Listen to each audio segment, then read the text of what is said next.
같은 시장을 보고 같은 정보를 읽고 같은 숫자를 해석하고 있음에도 어떤 투자자는 늘 늦어 보이고 어떤 투자자는 항상 먼저 움직이는 것처럼 보인다.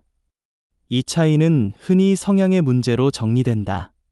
보수적이냐, 공격적이냐, 기다리느냐, 베팅하느냐. 하지만 조금만 구조를 들여다보면 이 설명은 절반만 맞다. 문제는 속도가 아니라 대기 조건이다. 누가 더 느린 게 아니라 무엇이 충족되어야 움직일 수 있는지가 다르다. 대표적으로 자주 소환되는 비교가 있다. 워런 버핏 스타일 투자자와 레버리지를 사용하는 투자자 사이의 속도 차이다. 버핏은 늘 늦는다. 가격이 이미 한 차례 움직이고 난 뒤에 들어온다. 반면 레버리지 투자자는 늘 먼저 움직인다. 아직 시장이 결론을 내리기 전, 방향이 정리되기 전부터 포지션을 만든다. 이 장면만 놓고 보면 버핏은 둔하고 레버리지는 기민해 보인다.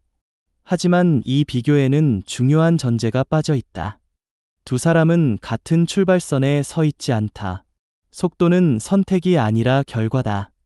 투자에서 속도는 의지의 문제가 아니다.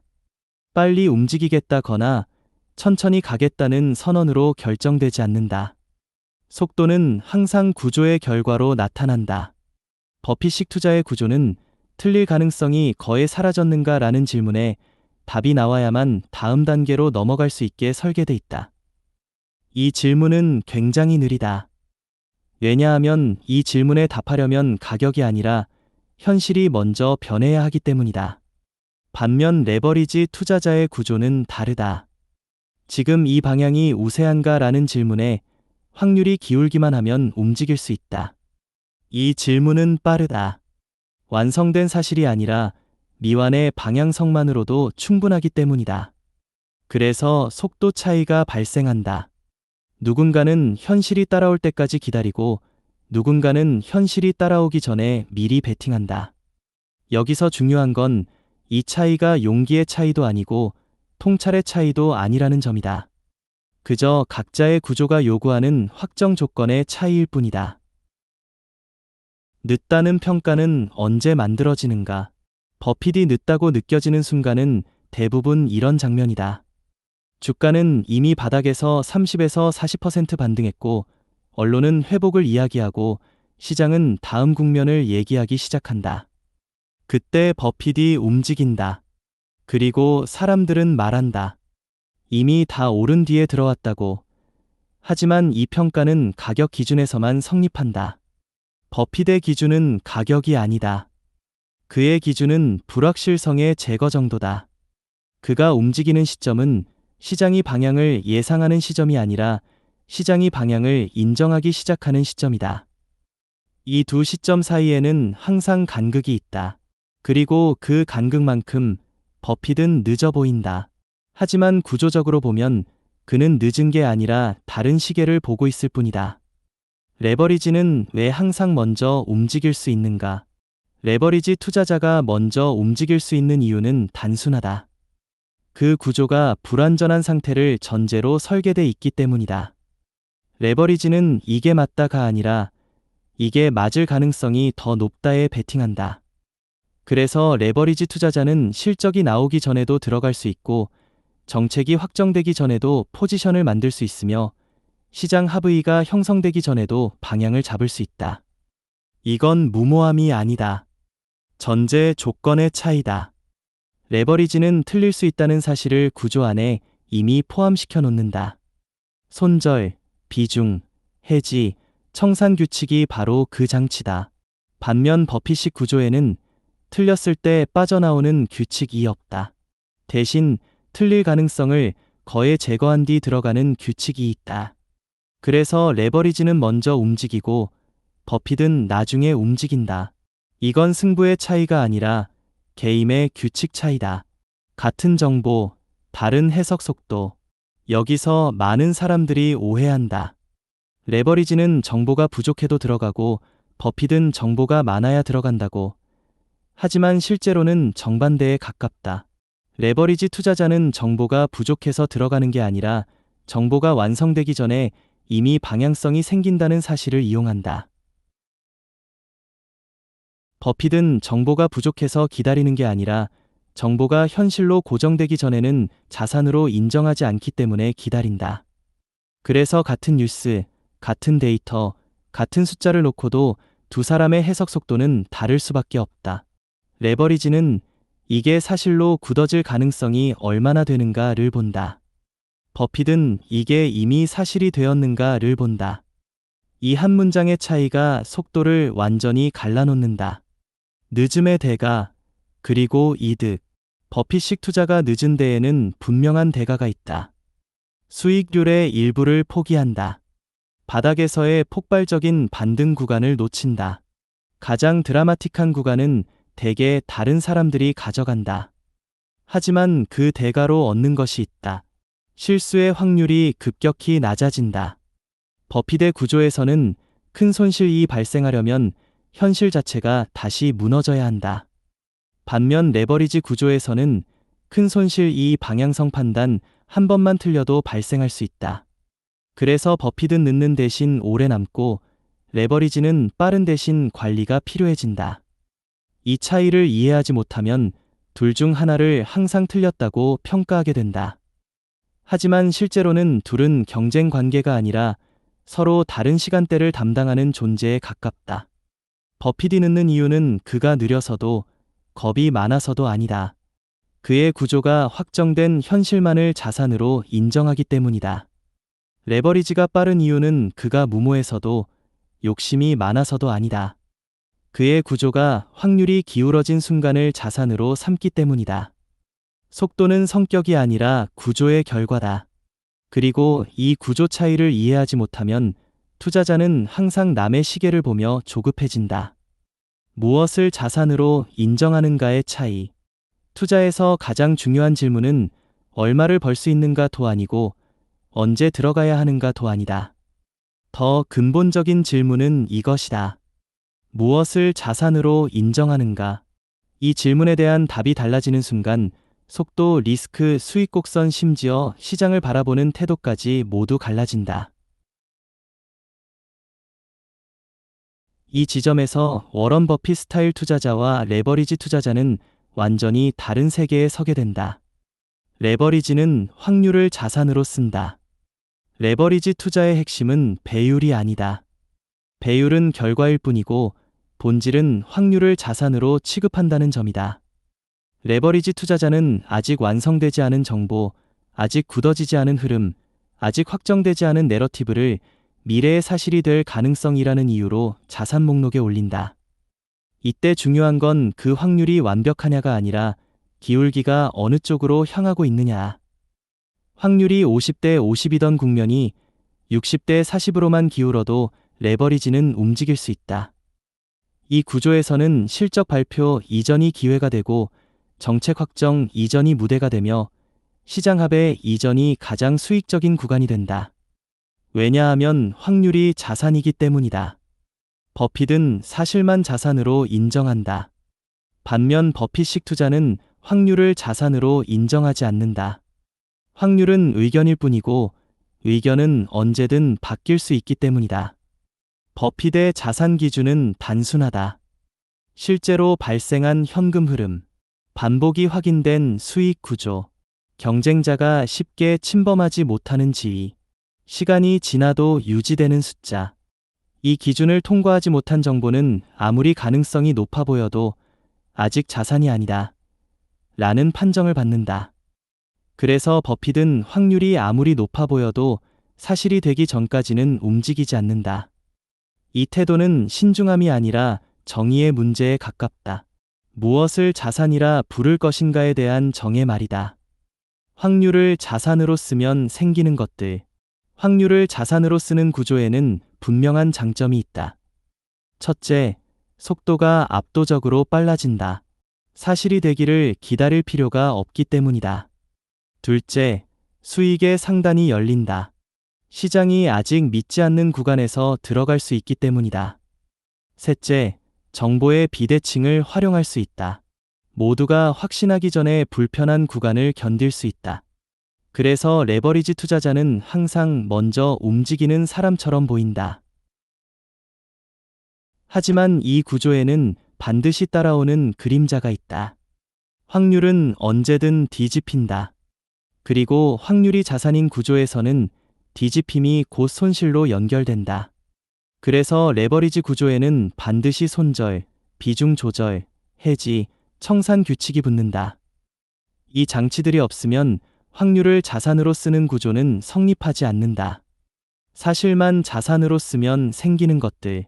사실만 자산으로 쓰는 구조의 장점은 다르다. 첫째, 실수의 확률이 급격히 낮아진다. 사실은 뒤집히기 어렵기 때문이다. 둘째, 복구 비용이 줄어든다. 틀릴 가능성이 낮으니 틀렸을 때의 충격도 작다. 셋째, 시간이 아군이 된다. 사실은 시간이 지날수록 강화되는 경우가 많다.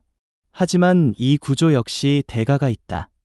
가장 큰 대가는 초기의 움직임을 포기한다는 점이다. 사실이 확인되는 시점은 대개 가격이 이미 한 차례 반응한 뒤다. 그래서 버핏은 늘 이미 오른 뒤에 들어온 사람처럼 보인다. 그러나 그가 보는 건 가격이 아니라 지속성이다. 왜 이 차이가 속도 차이로 보이는가? 시장은 결과만 보여준다. 언제 들어왔는지, 얼마를 벌었는지, 얼마를 놓쳤는지. 하지만 시장은 그 사람이 어떤 기준을 통과해야 움직일 수 있었는지는 보여주지 않는다. 그래서 레버리지는 빠르고 영리해 보이고 버핏은 느리고 둔해 보인다. 하지만 실제로는 둘 다 자기 구조에 충실할 뿐이다. 레버리지가 사실이 되기 전을 감당하는 대신 리스크 관리라는 숙제를 짊어진다면 버핏은 속도를 포기하는 대신 리스크 자체를 제거하는 쪽을 선택한다. 확률과 사실은 경쟁하지 않는다. 많은 사람들이 이 둘을 우열의 문제로 만든다. 누가 더 똑똑한가? 누가 더 수익을 잘 내는가? 하지만 확률과 사실은 경쟁 관계가 아니다. 서로 다른 국면을 담당한다. 확률은 미래가 열리는 초입을 담당하고 사실은 그 미래가 고착되는 구간을 담당한다. 레버리지는 시장이 결정을 내리기 전에 불확실성을 감당하고 버핏은 시장이 결정을 내린 뒤에 안정성을 소유한다. 그래서 이 둘은 같은 시장에 있으면서도 같은 게임을 하지 않는다. 버핏이 늦는 이유는 정보가 부족해서가 아니다. 그는 확률을 자산으로 인정하지 않기 때문에 늦다. 레버리지가 빠른 이유는 무모해서가 아니다. 그는 확률을 자산으로 사용할 수 있도록 구조를 짰기 때문에 빠르다. 속도의 차이는 용기의 차이가 아니라 자산 정의의 차이다. 이 차이를 이해하지 못하면 투자자는 항상 자기 구조에 맞지 않는 속도를 부러워하게 된다. 자금이 커질수록 왜 반드시 느려지는가? 투자에서 속도는 흔히 의지의 문제로 오해된다. 결단이 빠르냐, 느리냐, 과감하냐, 보수적이냐. 하지만 일정 규모를 넘는 순간 속도는 더 이상 성격이나 판단의 문제가 아니다. 물리적인 제약의 문제가 된다. 이 지점에서 워런 버핏 같은 투자자가 왜 구조적으로 늦을 수밖에 없는지가 또렷해진다. 돈의 크기는 자유도를 갉아먹는다. 소액 투자자는 자유롭다. 원하면 바로 사고, 원하면 바로 판다. 하지만 자금이 커질수록 그 자유도는 급격히 줄어든다. 자금이 커진다는 건 한 번의 매수, 매도가 가격에 영향을 주고 진입 자체가 시장의 신호가 되며 포지션을 만드는 과정이 노출된다는 뜻이다. 이 순간부터 투자는 심리 게임이 아니라 물리 현상이 된다. 버핏이 늦어지는 이유는 그가 판단을 미루기 때문이 아니라 움직일 수 있는 창이 훨씬 좁기 때문이다. 좋아 보여서는 진입 사유가 되지 않는다. 자금 규모가 작은 투자자는 좋아 보인다는 이유만으로도 들어갈 수 있다. 하지만 자금 규모가 커지면 그 문장은 아무 의미가 없다. 대규모 자금이 움직이기 위해서는 충분한 유동성, 반복 가능한 거래 구조, 시장 충격을 흡수할 시간이 이 세 가지가 동시에 충족돼야 한다. 그래서 대형 자금은 아이디어보다 먼저 환경을 본다. 환경이 아직 준비되지 않았는데 아이디어만 좋아 보인다면 그건 진입 사유가 아니라 관찰 사유에 가깝다. 레버리지는 왜 이 제약을 우회할 수 있는가? 레버리지 투자자가 빠를 수 있는 이유는 판단이 날카로워서가 아니다. 그는 이 물리적 제약을 우회하는 구조를 가지고 있기 때문이다. 레버리지는 적은 자본으로 큰 노출을 만들고 짧은 시간 안에 진입과 이탈을 반복할 수 있다. 즉, 시장에 남기는 흔적이 작고 가격 충격이 제한적이며 유동성의 벽에 덜 부딪힌다. 그래서 레버리지는 될 것 같을 때 바로 움직일 수 있다. 반면 버핏은 될 것 같다는 판단만으로는 아무것도 할 수 없다. 규모가 커질수록 확신의 정의가 바뀐다. 소액 투자자에게 확신이란 내가 맞을 가능성이 높다는 느낌이다. 하지만 대형 자금에게 확신이란 내가 들어가도 시장이 무너지지 않는다는 상태다. 이 둘은 전혀 다른 개념이다. 그래서 자금이 커질수록 확신의 기준은 전망이 아니라 안정성으로 이동한다. 이 거래가 여러 날에 걸쳐 가능할 것인가? 들어가는 동안 뉴스 하나로 시장이 흔들리지 않는가? 빠져나올 때 출구가 존재하는가? 이 질문에 모두 답이 나와야 비로소 확신이라는 단어가 성립한다. 왜 큰 자금은 항상 확인된 뒤 들어오는가? 사람들은 종종 묻는다. 저렇게 똑똑한 사람들이면 왜 항상 확인된 뒤에만 들어오나? 답은 단순하다. 확인되지 않은 상태에서는 그 규모로 들어갈 수 없기 때문이다. 확인된 상태라는 건 시장 참여자가 충분히 늘어났고 거래량이 자연스럽게 뒷받침되고 가격 발견이 어느 정도 끝났다는 뜻이다. 이 상태가 되어야 큰 자금은 서서히 조용히 들어갈 수 있다. 그래서 버핏은 늘 시장이 방향을 인정한 뒤에 나타난다. 그건 두남이 아니라 물리적 안전장치다. 규모는 판단을 늦추는 게 아니라 드러낸다. 흥미로운 점은 이것이다. 자금 규모가 커질수록 사실 판단은 더 느려지지 않는다. 오히려 더 빨라진다. 정보 접근도, 분석력도, 네트워크도 소형 투자자와 비교할 수 없다. 그럼에도 불구하고 행동이 늦어지는 이유는 단 하나다. 행동이 노출되기 때문이다. 작은 투자자의 판단은 틀려도 시장에 흔적을 남기지 않는다. 하지만 큰 투자자의 판단은 행동하는 순간 시장 자체를 바꿔버린다. 그래서 대형 자금은 판단보다 행동을 더 조심하게 된다. 기회는 많다는 말의 다른 의미. 버핏이 자주 하는 말 중 하나는 기회는 항상 있다는 표현이다. 이 말은 항상 좋은 종목이 있다는 뜻이 아니다.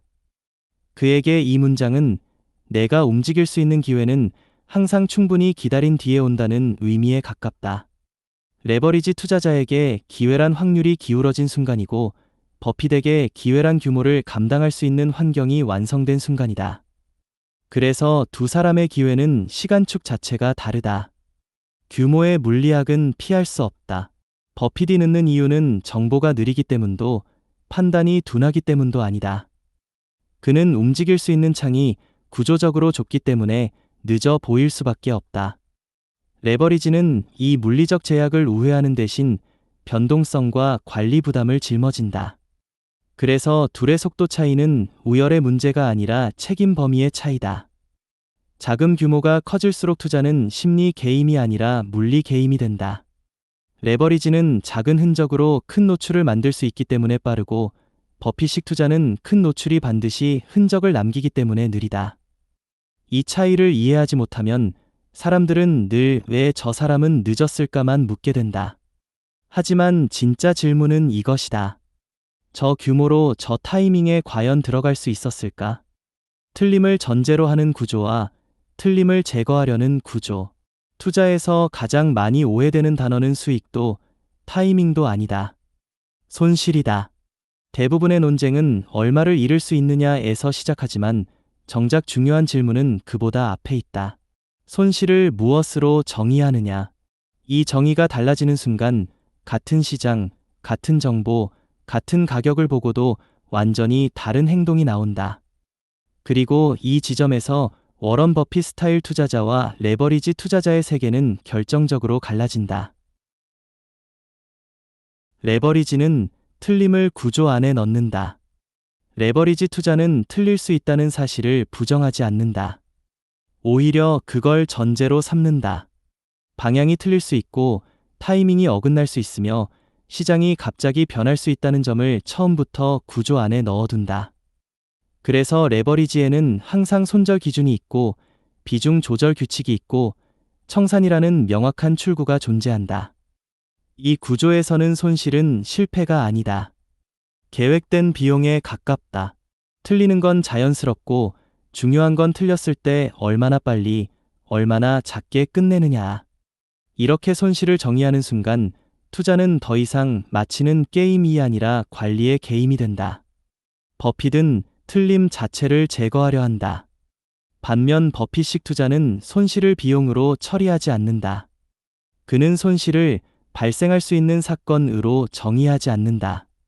오히려 구조적으로 발생하지 않게 해야 할 오류로 본다. 그래서 그의 투자에는 손절 기준이 없다. 청산 규칙도 없다. 대신 진입 기준이 극도로 까다롭다. 이 사업이 정말로 망할 수 있는가? 내가 이해하지 못한 리스크는 없는가? 이 구조가 몇 년 뒤에도 유지될 수 있는가? 이 질문에 대한 답이 완전히 정리되지 않으면 그는 아예 들어가지 않는다. 그래서 버핏에게 손실이란 잘못 산 결과이지 감수한 비용이 아니다.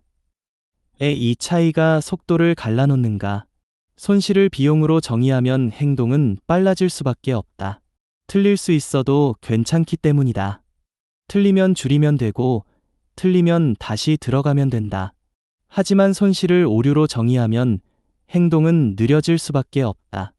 한 번의 실수가 구조 전체를 부정하기 때문이다. 그래서 모든 질문을 진입 이전에 끝내야 한다. 이 차이가 레버리지는 빠르고 버핏은 느린 이유의 핵심이다. 속도 차이는 용기의 문제가 아니라 손실을 감당하는 위치의 차이다. 손절이 없는 건 무책임한가? 많은 사람들이 묻는다. 손절이 없다는 건 무책임한 태도 아니냐고. 하지만 버핏식 구조에서 손절이 없다는 건 리스크를 방치한다는 뜻이 아니다. 오히려 그 반대다. 리스크를 진입 전에 제거했다는 선언에 가깝다. 손절이 필요하다는 건 들어갈 때 이미 틀릴 수 있다는 전제를 받아들였다는 뜻이다.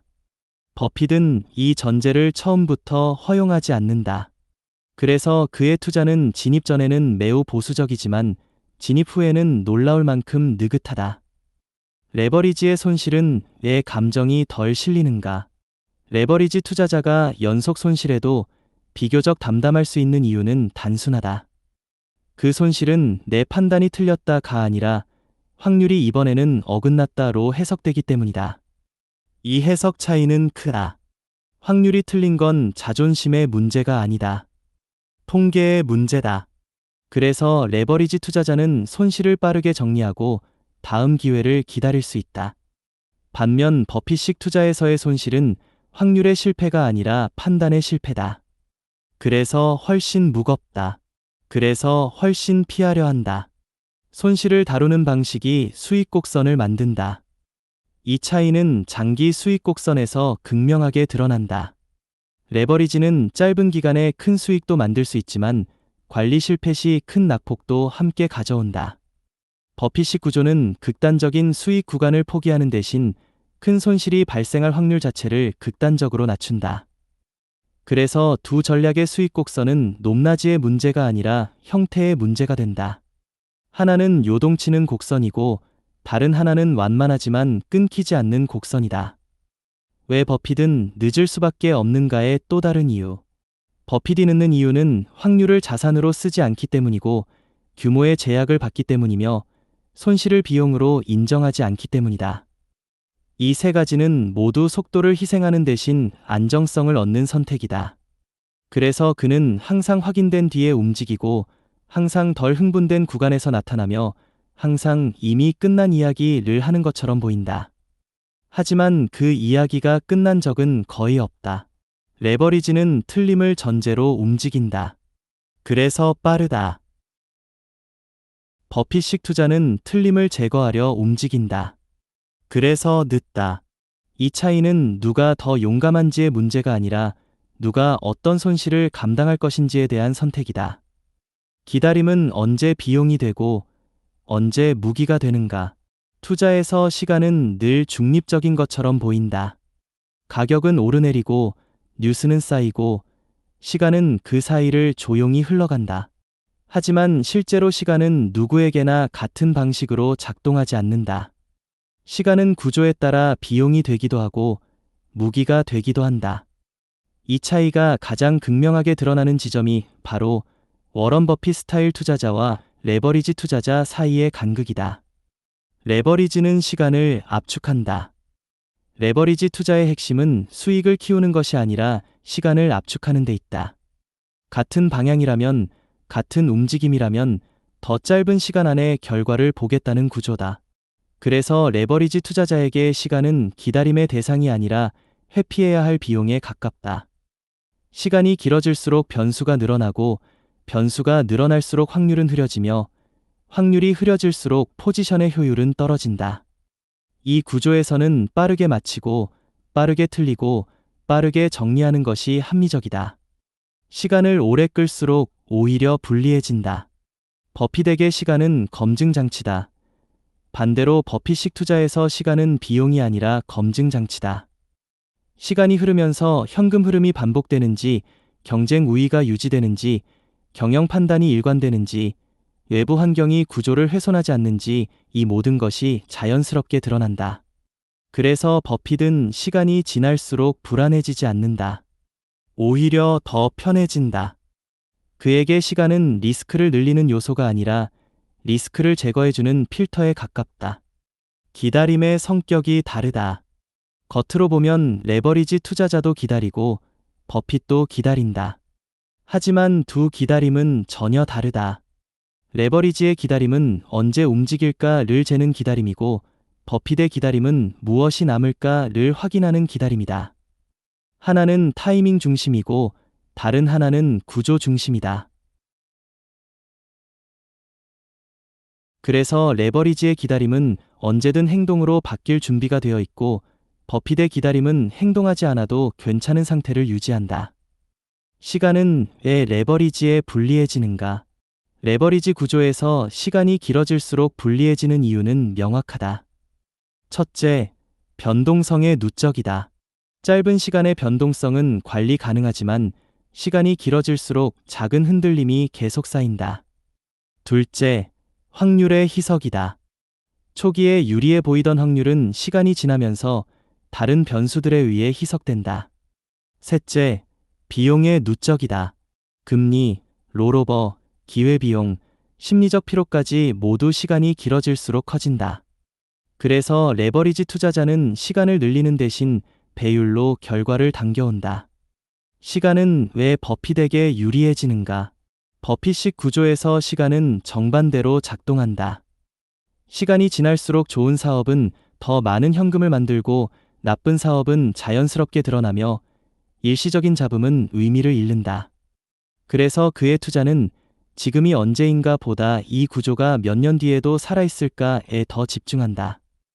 이 관점에서는 초기의 가격 움직임보다 시간이 만들어내는 누적 효과가 훨씬 중요해진다. 시간은 버핏에게 기회비용이 아니라 복리의 원천이다. 왜 기다림의 비용을 감당할 수 있는가? 사람들은 묻는다. 왜 버핏은 그렇게 오래 기다릴 수 있는가? 답은 의외로 단순하다. 그는 기다림이 비용이 되는 구조를 애초에 피하기 때문이다.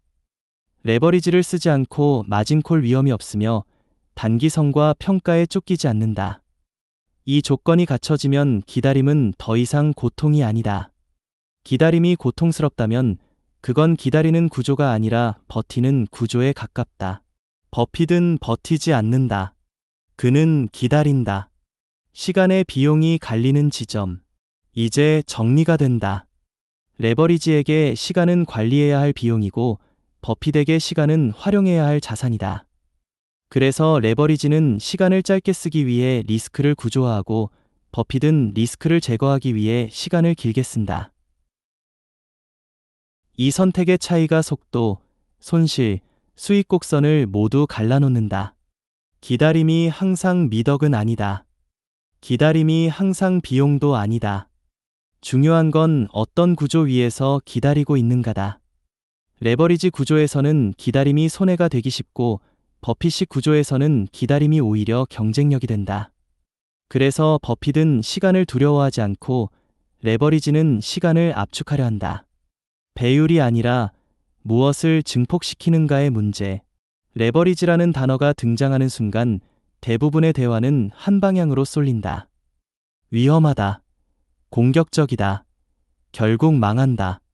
하지만 이 반응은 레버리지의 본질이 아니라 표면적인 배율만 보고 나온다.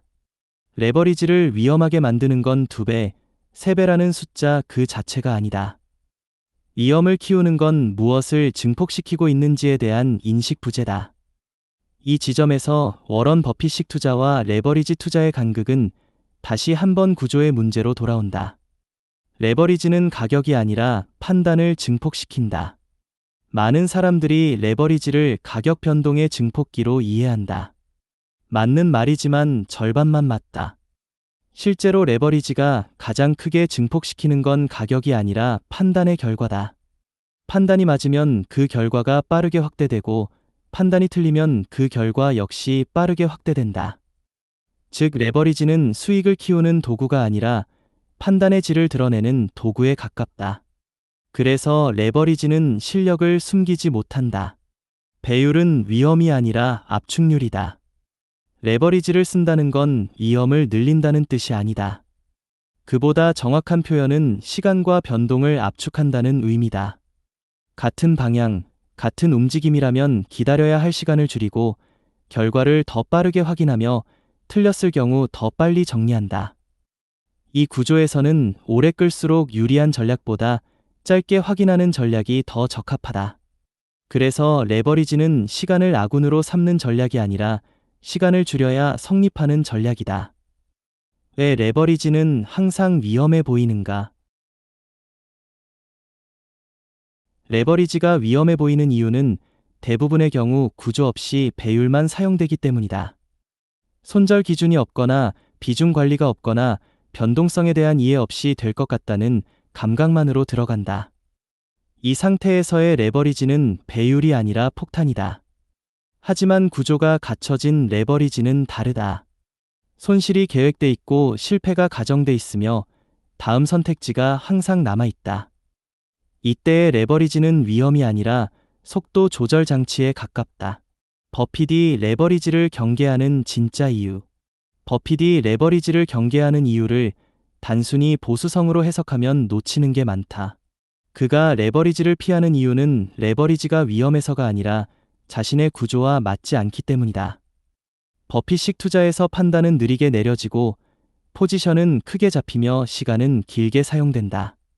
이 구조에 레버리지를 얻는 순간 모든 전제가 무너진다. 레버리지는 빠른 판단과 짧은 시간에 맞춰진 도구다. 느린 판단과 긴 시간을 쓰는 구조와는 근본적으로 충돌한다. 그래서 버핏은 레버리지를 나쁜 도구가 아니라 자기에게 맞지 않는 도구로 본다. 레버리지의 진짜 리스크는 배율이 아니다. 레버리지의 진짜 리스크는 배율이 아니라 책임의 집중이다. 배율이 높아질수록 판단 하나의 영향력이 커지고 실수 하나의 비용이 커지며 감정 개입의 여지가 줄어든다. 그래서 레버리지는 감정이 아니라 규칙으로만 다뤄야 한다. 규칙이 없는 레버리지는 결국 감정을 증폭시키고 그 감정이 가장 먼저 망가진다. 레버리지와 비레버리지는 우열이 아니다. 중요한 건 이것이다. 레버리지가 우월한 것도 아니고 비레버리지가 안전한 것도 아니다. 둘은 다른 질문에 답하는 도구다. 레버리지는 묻는다. 지금 이 판단을 얼마나 빠르게 검증할 것인가? 버핏식 투자는 묻는다. 이 판단이 시간이 지나도 유지될 것인가? 질문이 다르니 도구도 다를 수밖에 없다. 왜 2배 레버리지가 자주 언급되는가? 흥미로운 점은 많은 경험자들이 극단적인 고배율보다 2배 레버리지를 선호한다는 사실이다. 2배는 속도를 얻되 구조를 무너뜨리지 않고 회복 가능성을 남겨둔다. 즉 2배는 공격과 방어 사이의 경계선에 가깝다. 그래서 2배 레버리지는 확신의 표현이 아니라 태도의 조정에 더 가깝다. 레버리지는 위험한 게 아니다. 레버리지는 정직하다. 판단이 맞으면 빠르게 보상하고 판단이 틀리면 빠르게 드러낸다. 위험해지는 순간은 배율이 커질 때가 아니라 구조가 사라질 때다. 버핏이 레버리지를 쓰지 않는 이유는 그가 겁이 많아서가 아니라 그의 구조가 레버리지와 맞지 않기 때문이다. 왜 그는 일부러 느린 선택만 남겼는가? 투자자에 대해 가장 흔히 붙는 설명 중 하나는 저 사람은 안 하는 게 너무 많다는 말이다. 유행을 안 타고 신기술을 조심하고 빠른 반등 구간을 굳이 피하고 모두가 흥분할 때 한 발 물러서 있다. 이 장면만 놓고 보면 워런 버핏 같은 투자자는 기회를 놓치는 사람처럼 보이기 쉽다. 하지만 구조적으로 보면 그는 기회를 놓치는 게 아니라 의도적으로 기회를 버리는 사람에 가깝다. 포기는 소극성이 아니라 설계다. 대부분의 투자자는 무엇을 할 것인가에 집중한다. 하지만 일정 수준을 넘은 투자자들은 무엇을 하지 않을 것인가를 먼저 정한다. 버핏식 투자에서 포기는 망설임이 결과가 아니라 설계의 출발점이다. 이해하지 못하는 산업을 포기하고 설명이 길어지는 비즈니스를 포기하며 미래 가정이 많아질수록 한 발 물러선다. 이건 기회 회피가 아니라 복잡성 제거에 가깝다. 왜 초기 수익을 포기하는가? 버핏이 가장 많이 포기하는 구간은 대개 초기다. 새로운 산업의 태동기, 서사가 먼저 앞서는 시기, 숫자보다 말이 많은 국면. 이 구간은 수익의 상단이 가장 크게 열리는 동시에 실패의 하단도 가장 깊어지는 시기다. 버핏은 이 구간을 가장 싸게 살 수 있는 기회로 보지 않는다. 오히려 가장 비싼 불확실성 구간으로 본다. 그래서 그는 가격이 아니라 명확성이 오를 때까지 기다린다. 왜 속도를 버렸는가? 속도는 매력적이다. 빨리 움직이는 사람은 늘 시장의 주인공처럼 보인다. 하지만 속도에는 대가가 있다. 정보가 덜 검증되고 판단의 오류가 누적되며 실수가 빠르게 증폭된다. 버핏은 이 대가를 의도적으로 감당하지 않기로 선택했다. 그는 조금 늦게 가더라도 틀리지 않을 확률을 극단적으로 높이는 쪽을 택했다. 이 선택은 수익의 화려함을 버리는 대신 생존의 확률을 끌어올린다. 왜 레버리지뿐 아니라 이야기도 피하는가? 버핏이 피하는 건 레버리지뿐만이 아니다. 그는 이야기 자체를 경계한다. 시장에서 가장 위험한 건 사실이 아니라 이야기다. 이야기는 검증되지 않아도 설득력이 생기고 반박이 늦게 나오며 가격을 사실보다 먼저 움직이게 만든다.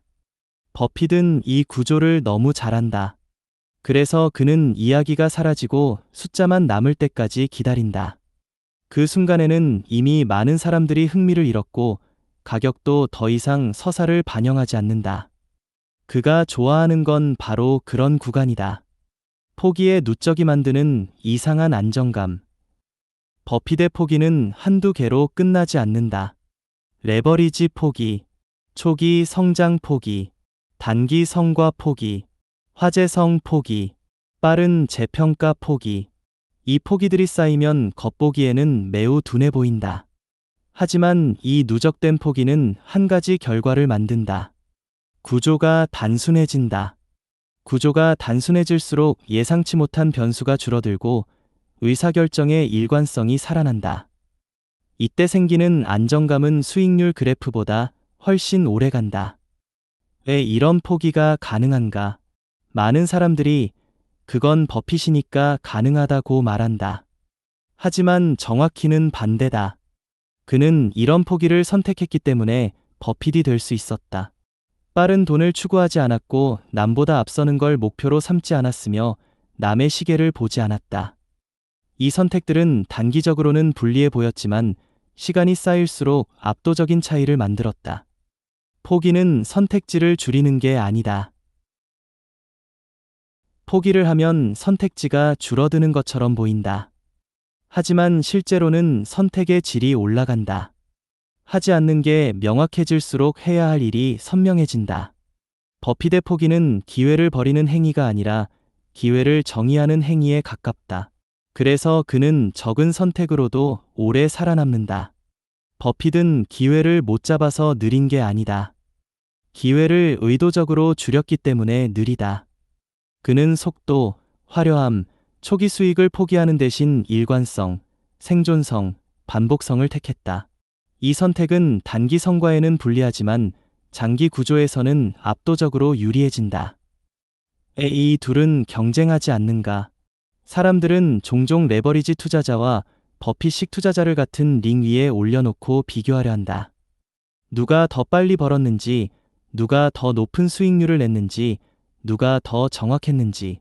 하지만 이 비교에는 처음부터 어긋난 전제가 하나 깔려 있다. 이 둘은 같은 게임을 하고 있지 않다. 같은 시장 안에 있을 뿐 서로 다른 역할을 맡고 있을 뿐이다. 시장은 하나지만 시간대는 다르다. 시장은 단일한 공간처럼 보이지만 실제로는 여러 시간대가 겹쳐 있는 구조에 가깝다. 아직 아무도 확신하지 않는 시간대, 일부만 움직이기 시작한 시간대, 다수가 인정한 시간대, 이미 구조가 굳어진 시간대. 레버리지 투자자는 이 중 앞쪽 시간대를 담당한다. 아직 확정되지 않았고 방향만 희미하게 보이는 구간에서 확률을 감당하는 역할이다. 반면 워런 버핏식 투자자는 뒤쪽 시간대를 담당한다. 이미 많은 것이 드러난 뒤 불확실성이 제거된 상태에서 규모를 실어 안정성을 확보하는 역할이다. 이 둘은 같은 장면을 두고 다투는 게 아니라 같은 이야기를 서로 다른 장에서 읽고 있다. 누가 먼저 벌고 누가 오래 남는가?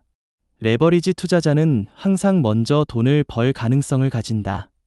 시장이 아직 결론을 내리기 전 방향성이 열려 있을 때 들어가기 때문이다.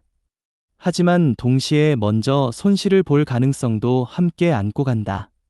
반면 버핏식 투자는 먼저 벌 가능성은 낮다. 이미 가격이 어느 정도 움직인 뒤에 들어오기 때문이다. 하지만 한번 자리 잡으면 오래 남아있을 가능성은 훨씬 높다. 이건 속도의 차이가 아니라 역할의 차이다. 누가 옳고 그르냐의 문제가 아니다. 누가 어떤 구간을 맞느냐의 문제다. 시장은 이 둘을 모두 필요로 한다. 흥미로운 사실은 시장이 이 둘 중 하나만 있으면 제대로 작동하지 않는다는 점이다. 레버리지 투자자만 있다면 시장은 과도하게 요동치고 가격은 현실보다 앞서 달려간다. 버핏식 투자자만 있다면 시장은 지나치게 느려지고 새로운 정보가 가격에 반영되기까지 너무 많은 시간이 걸린다. 시장에는 먼저 움직이며 방향을 탐색하는 자와 나중에 들어와 규모로 방향을 고정하는 자가 동시에 필요하다. 그래서 이 둘은 경쟁자가 아니라 서로를 완성시키는 존재에 가깝다. 왜 비교하면 항상 오해가 생기는가? 이 둘을 비교하면 항상 이상한 결론에 도달한다. 레버리지는 위험하다거나 버핏은 너무 늦다는 식이다. 하지만 이 말들은 각자의 역할을 무시한 평가다. 레버리지는 빠른 판단과 빠른 수정이 가능한 구조를 전제로 하고 버핏식 투자는 느린 판단과 느린 수정이 가능한 구조를 전제로 한다. 전제가 다르면 성과 지표도 달라져야 한다. 같은 기준으로 비교하는 순간 누군가는 항상 부당하게 평가된다. 진짜 문제는 자기 역할을 모르는 것. 시장에서 가장 위험한 순간은 레버리지를 쓰느냐, 안 쓰느냐가 아니다. 자기 역할을 모를 때다. 레버리지 구조인데 버핏처럼 버티려 하거나 버핏식 구조인데 레버리지의 속도를 부러워하거나 규모는 커졌는데 여전히 소액처럼 행동하거나 시간은 짧게 쓰면서 장기 투자라 믿거나. 이때 문제가 생긴다. 대부분의 큰 손실은 전략이 나빠서가 아니라 역할을 혼동했기 때문에 발생한다. 경험 많은 투자자들은 어느 순간부터 이 둘을 비교하지 않는다. 대신 이런 질문을 던진다. 지금 시장은 어느 시간대에 와 있는가? 이 국면에서 내가 맡아야 할 역할은 무엇인가? 지금 필요한 건 속도인가? 규모인가? 내가 감당할 수 있는 책임은 어디까지인가? 이 질문에 답이 나오면 전략은 자연스럽게 따라온다. 레버리지를 쓸 수도 있고 버핏식으로 기다릴 수도 있다. 중요한 건 그 선택이 자기 역할과 맞느냐다. 흥미롭게도 그들이라 불리는 사람들 다수는 이 둘의 중간 어딘가에 서 있다. 완전한 레버리지도 아니고 완전한 비레버리지도 아니다. 초기에는 확률을 감당하고 중반에는 구조를 확인하며 후반에는 규모를 실어 고정한다. 이 흐름은 레버리지와 버핏식 투자를 하나의 시간축 위에서 연결한다. 그래서 그들은 극단보다 전환 타이밍에 더 관심을 둔다. 레버리지 투자자와 버핏식 투자자는 같은 시장에 있지만 같은 역할을 하지 않는다. 하나는 시장의 방향을 먼저 시험하고 다른 하나는 시장의 방향을 나중에 고정한다. 이 둘을 경쟁자로 보는 순간 투자는 혼란스러워진다. 하지만 역할로 이해하는 순간 시장은 훨씬 선명해진다. 왜 전략이 섞이는 순간 가장 위험해지는가? 시장에서 가장 자주 벌어지는 사고는 판단이 틀려서가 아니다. 정보가 부족해서도 아니다. 대부분의 큰 손실은 서로 다른 게임판의 규칙을 섞었을 때 발생한다. 이 지점에서 레버리지 투자자와 워런 버핏식 투자자의 차이는 역할의 문제를 넘어 게임판 자체의 차이로 확장된다. 같은 시장에는 여러 개의 게임판이 있다. 겉으로 보면 모두가 같은 차트를 보고 같은 뉴스에 반응하며 같은 가격을 거래한다. 하지만 실제로는 각자 다른 게임판 위에 서 있다. 어떤 사람은 확률 게임판 위에 있고 어떤 사람은 사실 게임판 위에 있으며 어떤 사람은 시간 게임판 위에 있고 어떤 사람은 규모 게임판 위에 있다. 문제는 이 게임판들이 보이지 않는다는 점이다. 그래서 사람들은 자기 게임판의 규칙을 남의 게임판에도 적용하려 한다. 이 순간부터 불협화음이 시작된다. 레버리지 게임판의 규칙. 레버리지 게임판의 규칙은 명확하다. 판단은 빠를수록 유리하다. 틀림은 자연스럽고 관리가 핵심이다. 손절은 실패가 아니라 비용이다. 시간은 짧게 쓸수록 좋다. 구조는 진입보다 관리에 있다. 이 게임판에서 가장 중요한 덕목은 일관된 규칙 실행력이다. 판단의 정확성보다 판단을 얼마나 빠르게 수정할 수 있는지가 성과를 좌우한다. 버핏식 게임판의 규칙. 반면 버핏식 게임판은 전혀 다른 규칙을 가진다. 판단은 느릴수록 안전하다. 틀림은 거의 허용되지 않는다. 손절은 전략이 아니라 실패다. 시간은 길수록 유리하다. 구조는 진입의 대부분이 담겨 있다. 이 게임판에서는 관리보다 선별이 전부다. 들어간 뒤 무엇을 할지가 아니라 들어가기 전에 무엇을 걸러냈는지가 성과를 결정한다. 왜 섞이는 순간 사고가 나는가? 문제는 사람들이 이 두 게임판을 무의식적으로 섞는 순간이다. 예를 들면 이런 장면이다. 레버리지로 들어가 놓고 버핏처럼 언젠가는 오르겠지라며 버틴다. 장기 투자를 한다고 말하면서 단기 변동에 감정적으로 반응한다. 손절을 전제로 진입했지만 막상 손절이 오면 논리를 바꾼다. 규모는 커졌는데 여전히 소액 게임판의 속도로 움직인다. 이때 손실이 발생하면 원인은 시장이 아니라 게임판 혼합이다. 게임판은 태도가 아니라 규칙이다. 많은 사람들이 게임판을 태도의 문제로 착각한다. 공격적이다. 보수적이다. 유연하다. 고집스럽다. 하지만 게임판은 태도가 아니라 규칙 세트다. 언제 들어갈 수 있는가? 언제 나와야 하는가? 틀렸을 때 무엇을 하는가? 시간이 길어지면 유리한가 불리한가? 규모가 커질수록 행동이 쉬워지는가 어려워지는가? 이 질문들에 대한 답이 모두 같은 방향을 가리킬 때 하나의 게임판이 완성된다. 그들이 전략을 섞지 않는 이유. 그들이 공통적으로 보이는 특징은 전략을 섞지 않는다는 점이다. 레버리지를 쓰면 끝까지 레버리지 규칙으로 관리하고 비레버리지를 택하면 끝까지 비레버리지의 시간축을 따른다. 중간에 마음이 바뀌어도 게임판 자체를 갈아탄다. 게임판 안에서 규칙을 바꾸지 않는다. 이 차이는 작아 보이지만 장기 성과에서는 압도적인 격차를 만든다. 왜 시장은 게임판 혼합을 유도하는가? 아이러니컬하게도 시장은 끊임없이 게임판 혼합을 유도한다. 단기 급등을 장기 서사로 포장하고 장기 투자를 단기 성과로 평가하며 확률의 영역을 사실처럼 말하고 사실의 영역을 확률처럼 흔든다. 이 환경에서는 자기 게임판을 지키는 것 자체가 이미 하나의 경쟁력이 된다. 그래서 그들은 정보보다 프레임을 더 중요하게 본다. 게임판을 구분하는 단 하나의 질문. 이 모든 혼란을 정리하는 질문은 의외로 단순하다. 지금 이 판단이 틀렸을 때 나는 무엇을 할 것인가? 바로 정리할 수 있다면 레버리지 게임판이고 정리할 수 없다면 버핏식 게임판이다. 이 질문에 답이 명확하지 않다면 그 판단은 이미 위험해진 상태다.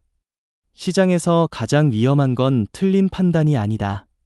섞인 판단이다. 레버리지 게임판과 버핏식 게임판은 서로 다른 규칙을 가진다. 이 규칙을 섞는 순간 어떤 전략도 제 기능을 하지 못한다. 그래서 그들은 무엇을 살 것인가 보다 어느 게임판에 서 있는가를 먼저 확인한다. 시장은 수익이 아니라 구조를 보상한다. 맞은 판단은 오래가지 않는다. 하지만 살아남는 구조는 축적된다. 그들이 최종적으로 보는 것은 수익률이 아니라 지속 가능성이다. 그래서 그들은 속도를 흉내내지 않고 전략을 섞지 않으며 결론을 서두르지 않는다. 마지막에 남는 질문은 하나다. 이 구조로 이 사람은 얼마나 오래 살아남을 수 있는가? 그 질문에 답이 되는 순간 투자는 이미 절반 이상 끝난 것이다.